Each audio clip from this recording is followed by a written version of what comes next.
What is an ENTJ's weakness? In this video, I'm going to talk about what the ENTJ personality is and one of the biggest weaknesses that I've seen through my relationships with ENTJs.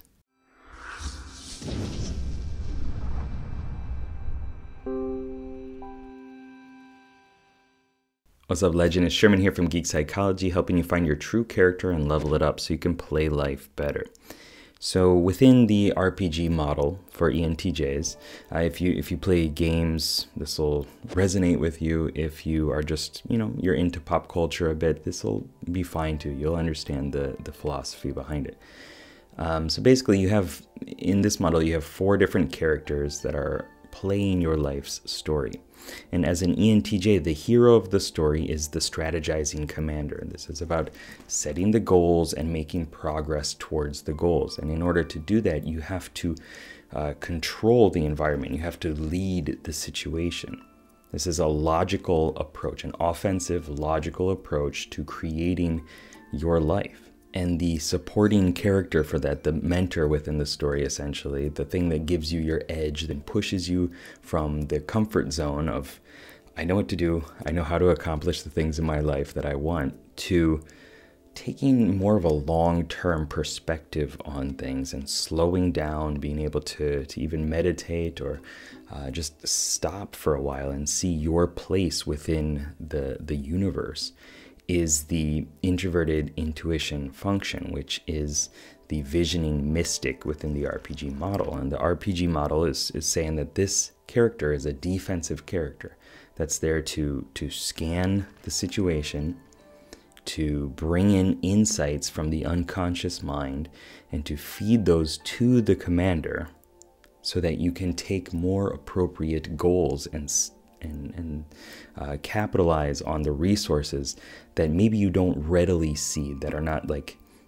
evidence right in front of you, but the ones that are going to be further down the system, that expands the system itself that you're looking at. The sidekick, the tertiary function, the newbie, the rookie within the story is extroverted sensing. That's the engaging adventurer. That's the character within you that's saying, hey, let's just keep going. Let's just take more actions. Like, let's speed things up even more. Like, I don't want to wait. Let's just run in there like a warrior. So you got this commander that's delegating and making very fast, very quick, efficient, effective decisions. And then the warrior that said, let's just go. Let's keep on going, because in the moment we'll get more feedback and then we can course correct right there. And as you can see, these two are polar opposites.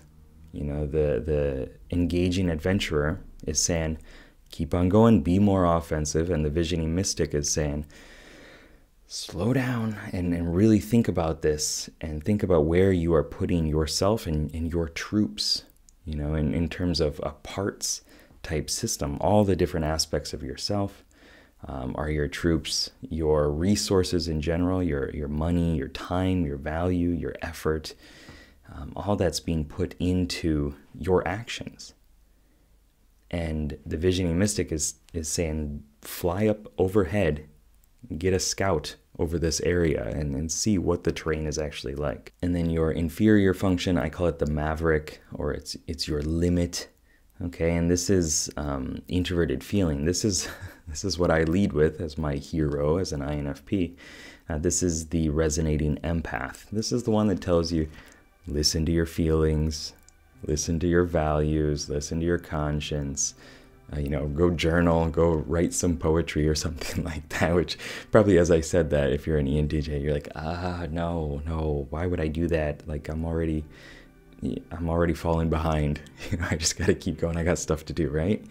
But this is the one that's making sure that your actions are following kind of your consciences and your heart's moral compass, right? And making sure that it's going to, when you get to the goal in your life, when you get there and you've accomplished all this stuff and you're looking back over your life, that it was actually a life that you wanted to live.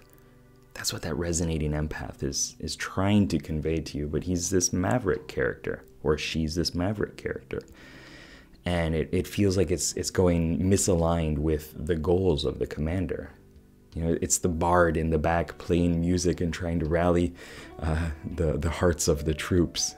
And the commander's like, just pull out a sword. Like, just charge it and let's do something, right? You're wasting time. You're, suck it up, buttercup, as I've heard another ENTJ say. So as you can see within this, though, the one of the bigger weaknesses or struggles that an ENTJ is going to have is when somebody doesn't let them deal with the world with their hero function, with the strategizing commander.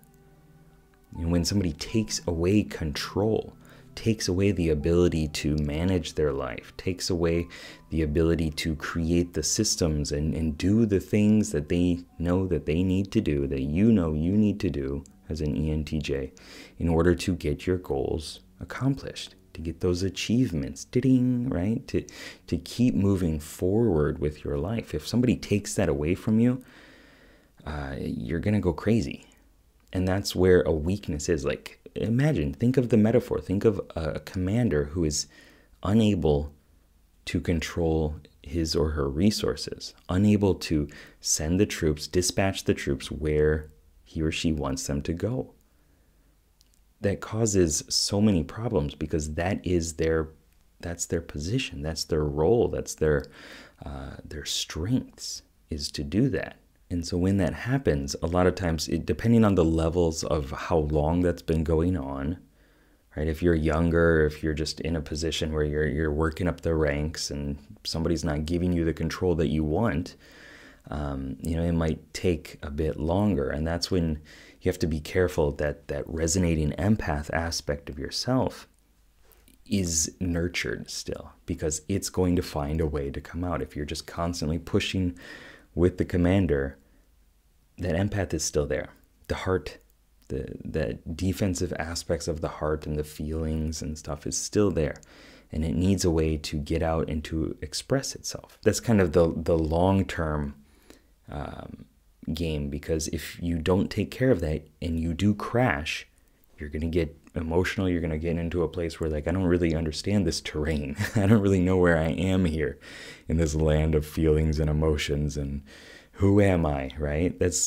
You don't want that to just surprise you. So nurturing that along the way, giving some time to watch a superhero movie or something like that, where you see a clear good versus evil, and you can see them clash it out, and you're like, I know who I stand with. These are my emotions that I'm feeling right now, and just keep it simple at that level. That's fine too. And what's going to happen, though, if you don't nurture that, and if you're still just trying to push through and control the situation that's not allowing you to control it, you're going to switch to that engaging adventure, and you're going to just take more and more actions, and you're going to get into this cycle of becoming more and more physical. Could be more physically aggressive. It could be, doing drugs and abusing that stuff. It could just be like working out way too much. There are tons of different ways that you can break the system. And this is one of them. For you is to just get overly focused on the immediate, the present, the current moment, and adventure, and engaging in the senses more and more and more instead of stopping and slowing down. And so what do you want to do? What are you going to do with this? Right? What are you going to do with this information? You need to, I'm sorry to say, but you need to take some time and stop and reassess the goals and look at the bigger picture. Look at where you want things to go. And I'm sure you do it, right? This is a strength that you have. The problem is it requires defensive time. It requires internal reflection time instead of engaging with the outer world. And so, taking up a meditation routine is amazing. You might already do it, but really like doubling up on that and really focusing on it, and even journaling if you need to, or drawing pictures, like just to get some of that kind of ethereal, symbolic expression out, and to get more in contact with your unconscious mind is going to be one of the key leverage points for personal growth, to make up for that weakness if you're in a situation where you can't control it, where other people are, got you in their grip. So I'm about to have a meltdown because I'm sweating. I'm sweating my butt off right now.